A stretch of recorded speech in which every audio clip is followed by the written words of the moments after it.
The shattering. The twin suns of Viridia Prime cast their golden light across endless fields of grain.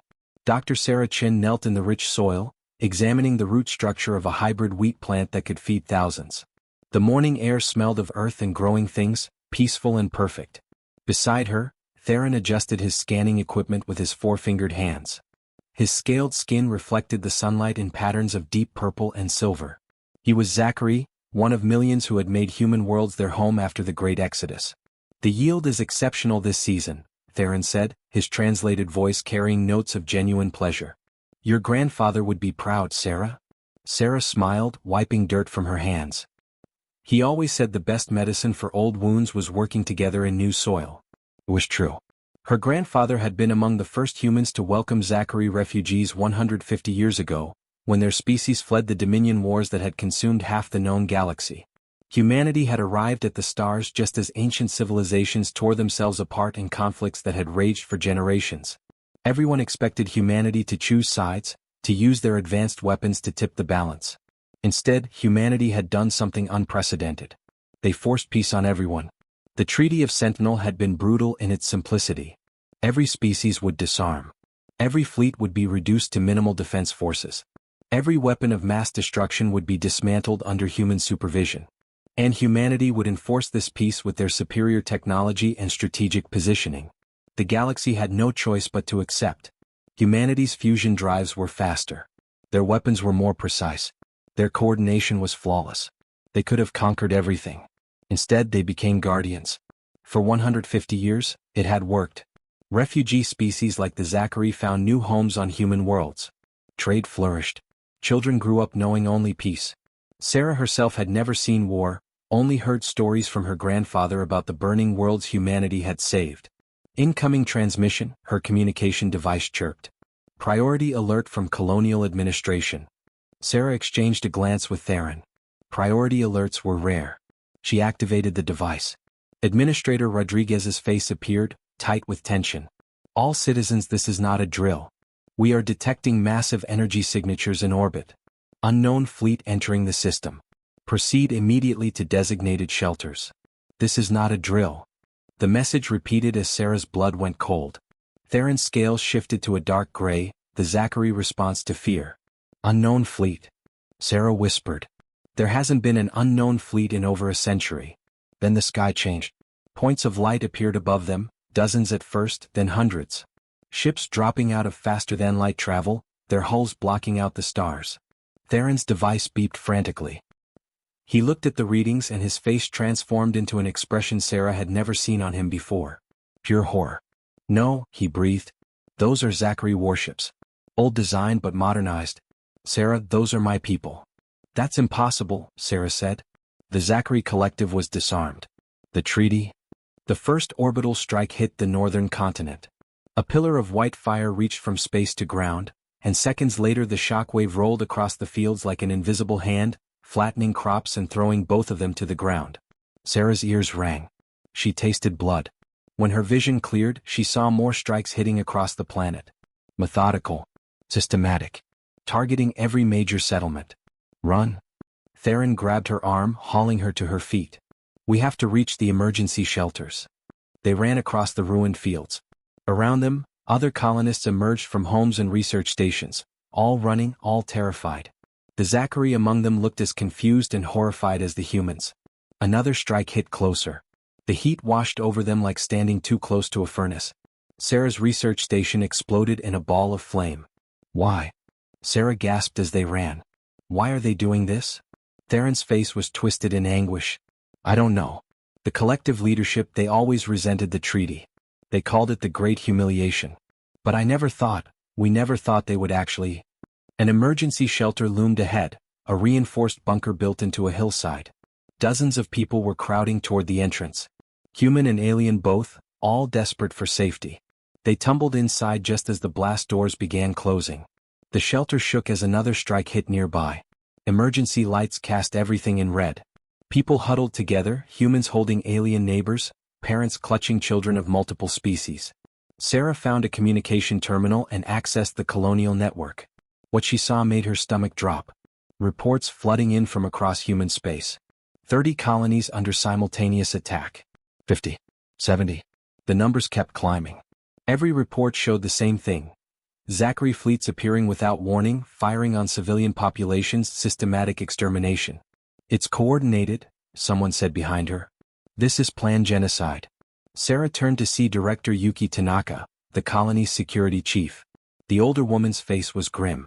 They've been planning this for years, Tanaka continued. Maybe decades. Building fleets in secret, preparing for this exact moment. But the treaty, Sarah protested. Humanity's monitoring. We monitored what we could see, Tanaka said. We trusted that species would honor their word. We believed in the peace we built.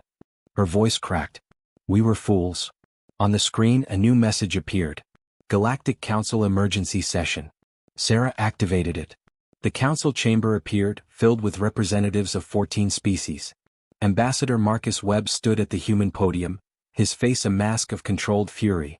83 human colonies have gone dark, Webb said, his voice sharp as broken glass. Early casualty estimates are in the billions.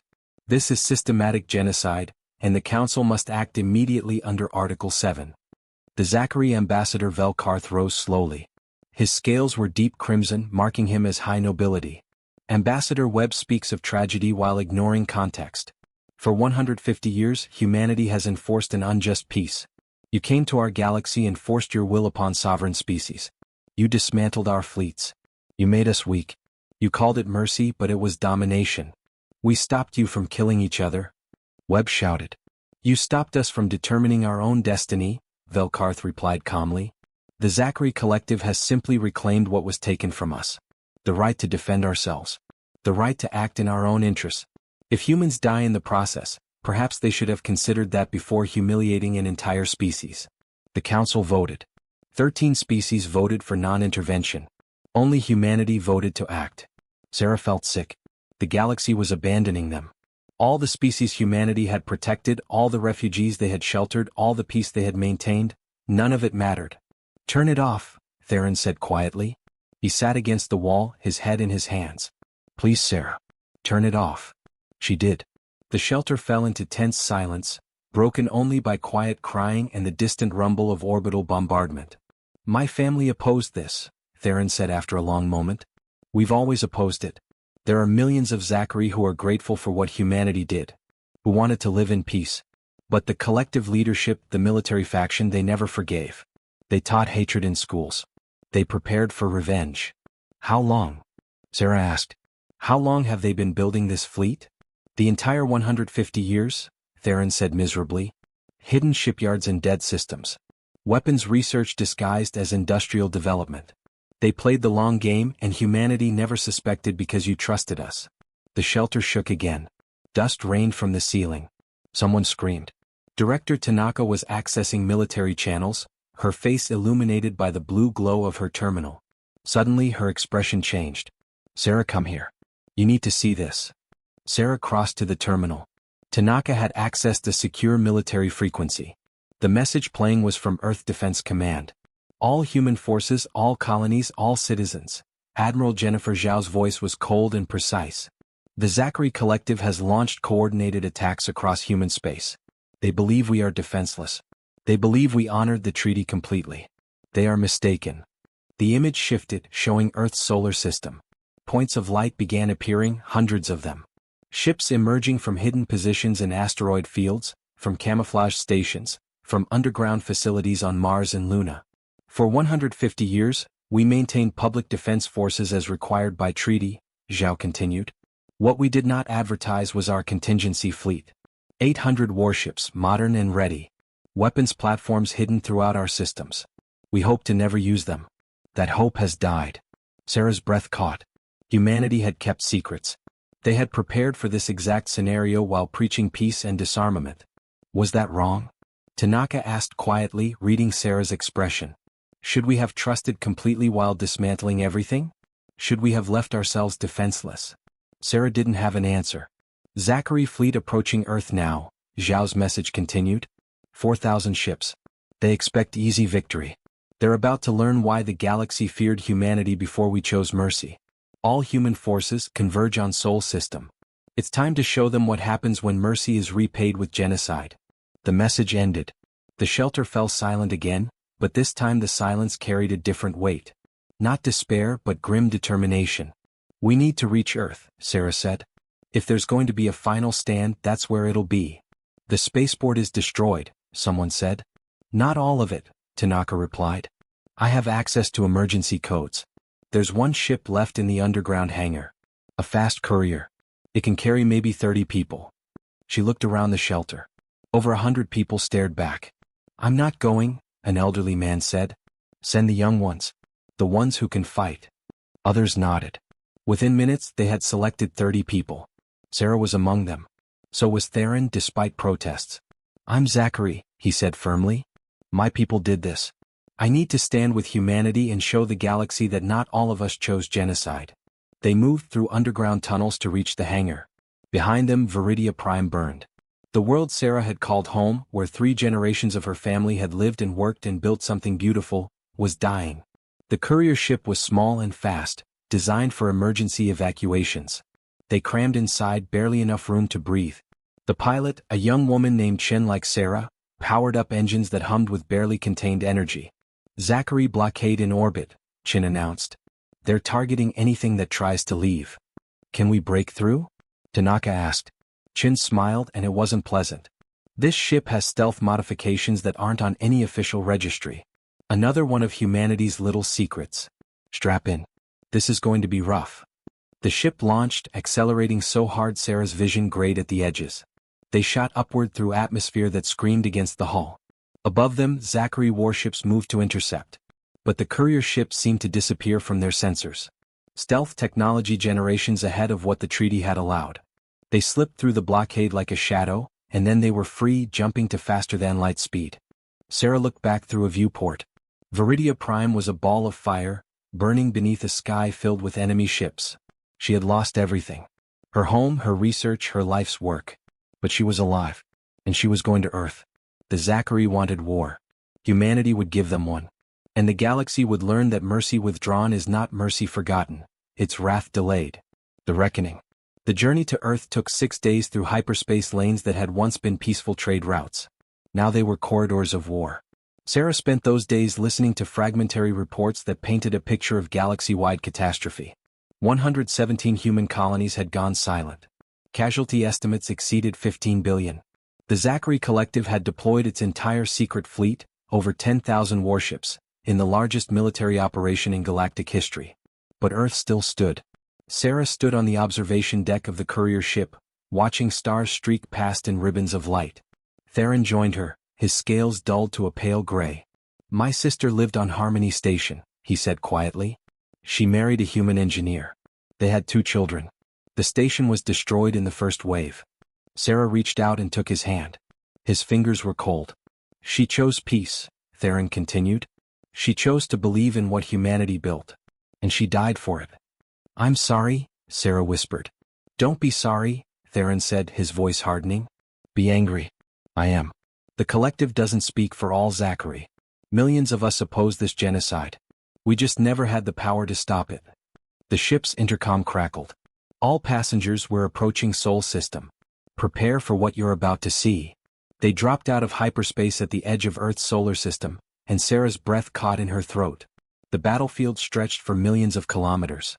Debris fields of destroyed ships tumbled through the void, their hulls torn open to vacuum. But the wreckage wasn't human.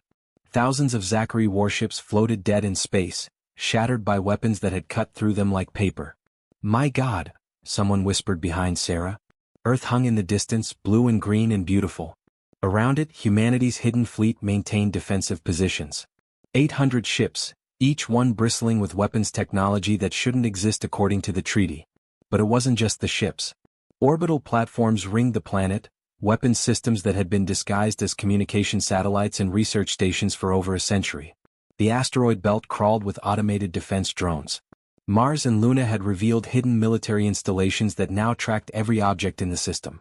Earth Defense Command to Courier Vessel Delta 7, a voice crackled over communications. "Welcome home. Proceed to Luna Station, Docking Bay 12. Admiral Zhao wants to see you." Luna Station had been transformed.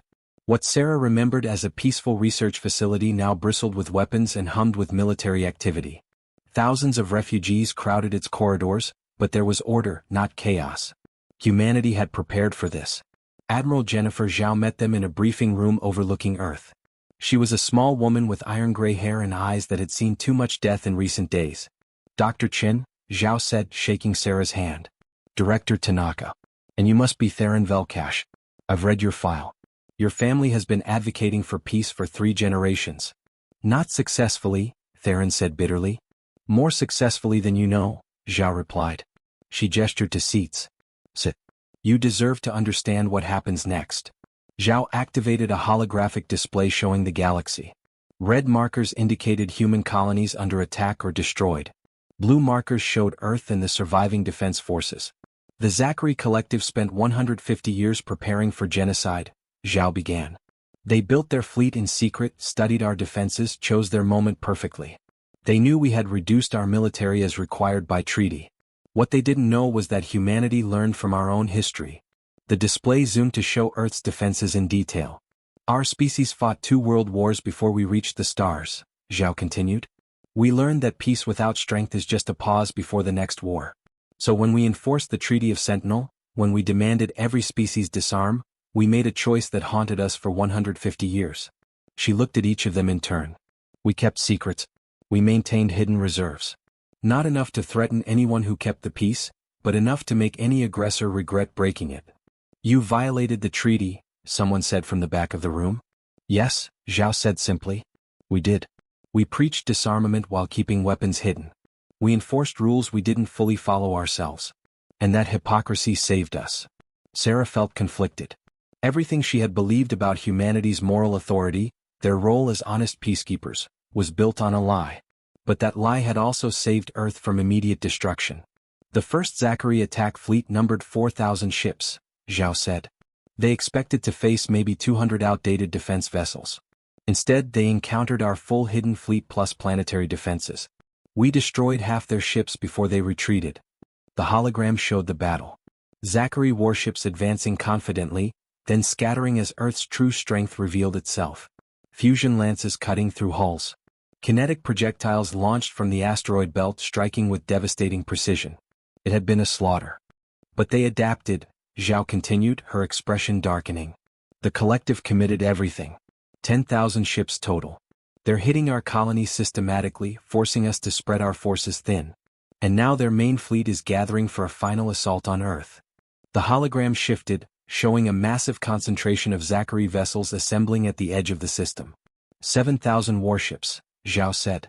"The largest fleet ever assembled. They'll be here in 36 hours. Silence filled the room. Even with Earth's hidden defenses, those numbers were overwhelming. "We can't win," Tanaka said quietly. "Not conventionally," Zhao agreed. "Which is why we're activating Protocol Revelation." She pressed a control and the hologram exploded with new markers. All across human space, hidden military installations activated. Weapons platforms that had been dormant for generations came online. Secret shipyards revealed fleets that had been under construction for decades.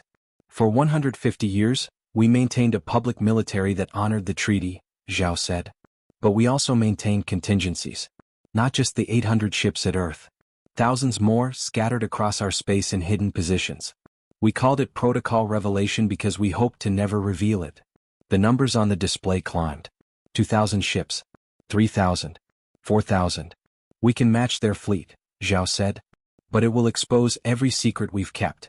Every hidden weapon, every violation of the treaty we enforced on others. The galaxy will know we were hypocrites." "They already abandoned us," Sarah said. "The council voted for non-intervention. What does it matter what they think?" "It matters because of what comes after," Zhao replied. "If we win this war using weapons we demanded others destroy, we lose all moral authority. We become conquerors, not peacekeepers. The galaxy will fear us, not trust us." "Better feared than dead," Theron said. "I've seen what my people did to your colonies. They showed no mercy. You shouldn't either." Zhao studied him for a long moment.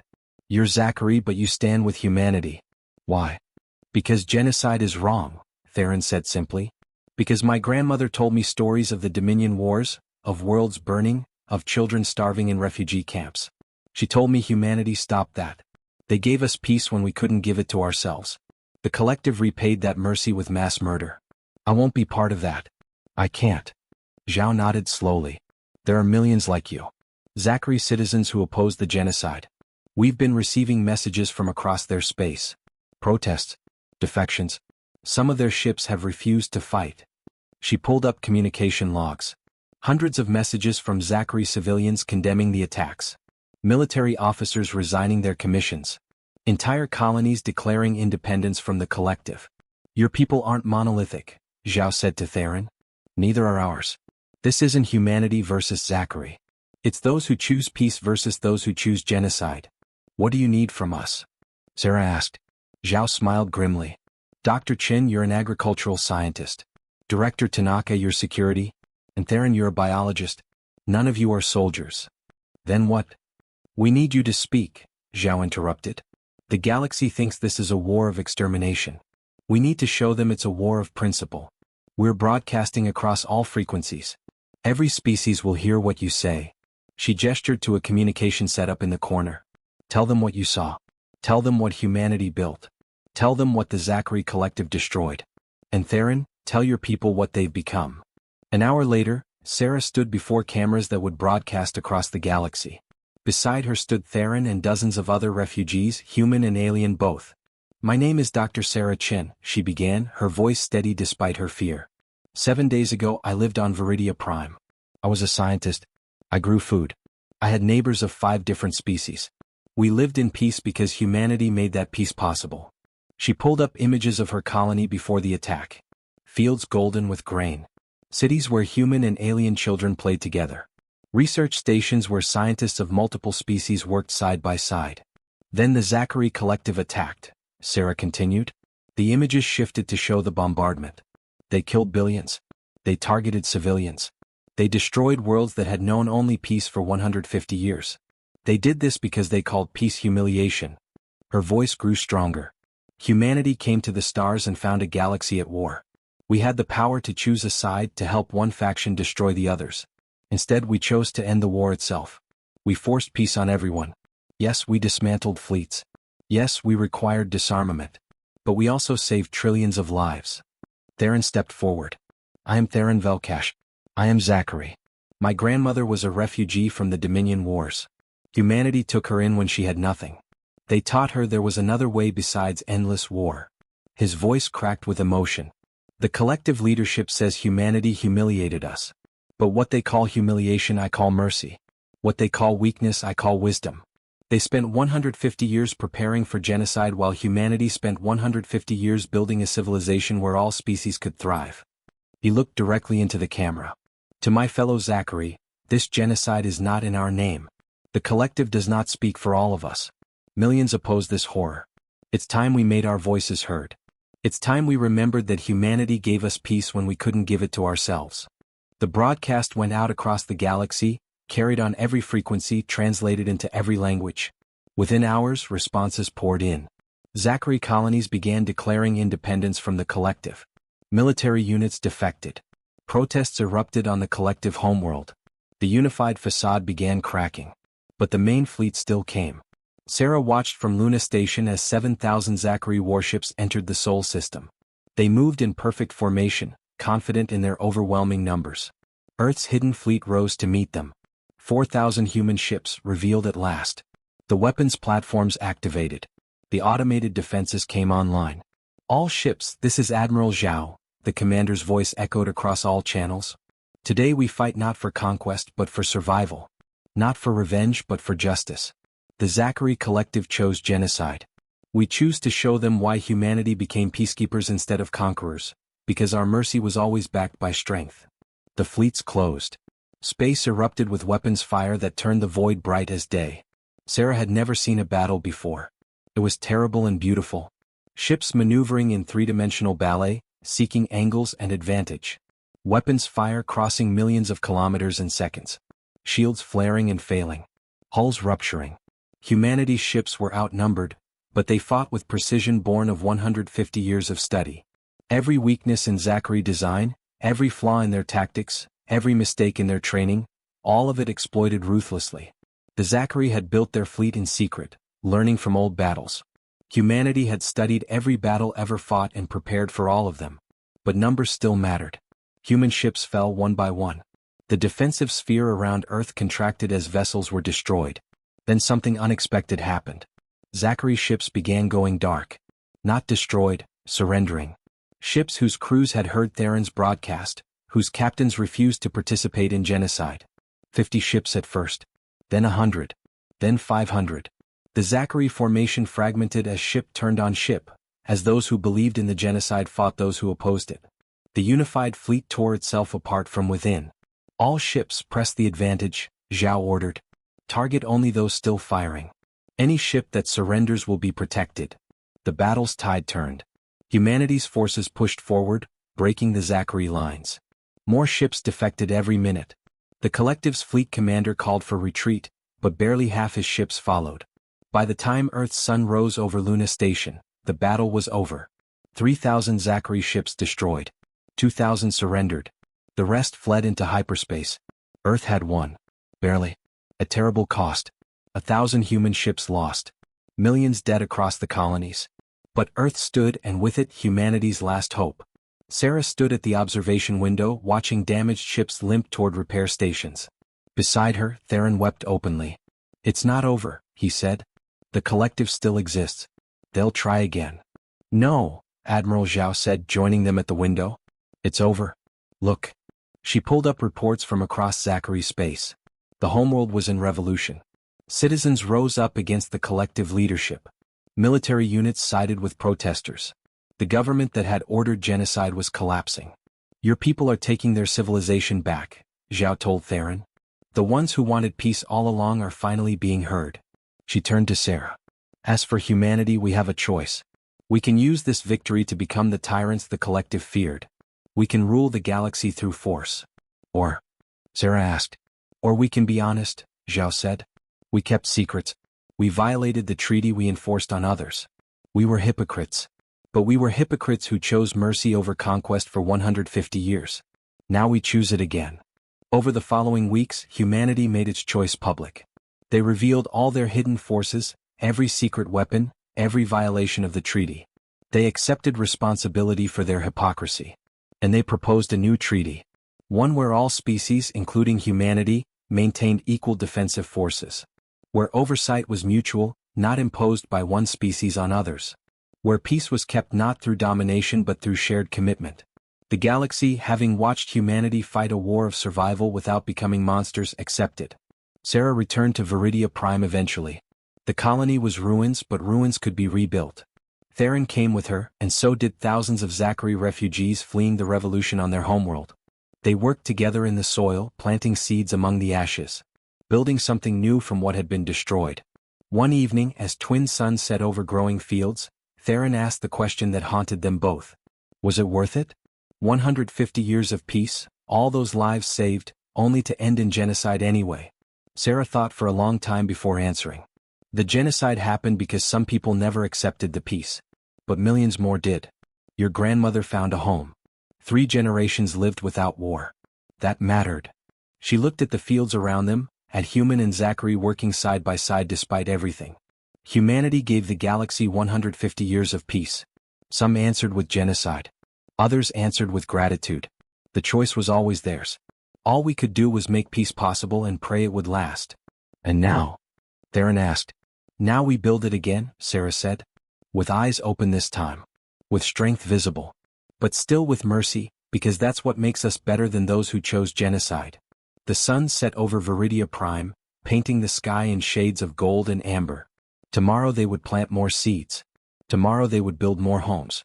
Tomorrow they would prove that mercy, even when betrayed, was still worth choosing.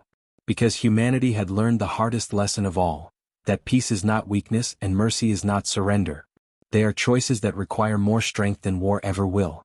The galaxy had tested that strength and found it equal to any challenge. Now, together they would build a peace that could last another 150 years, and this time they would build it right.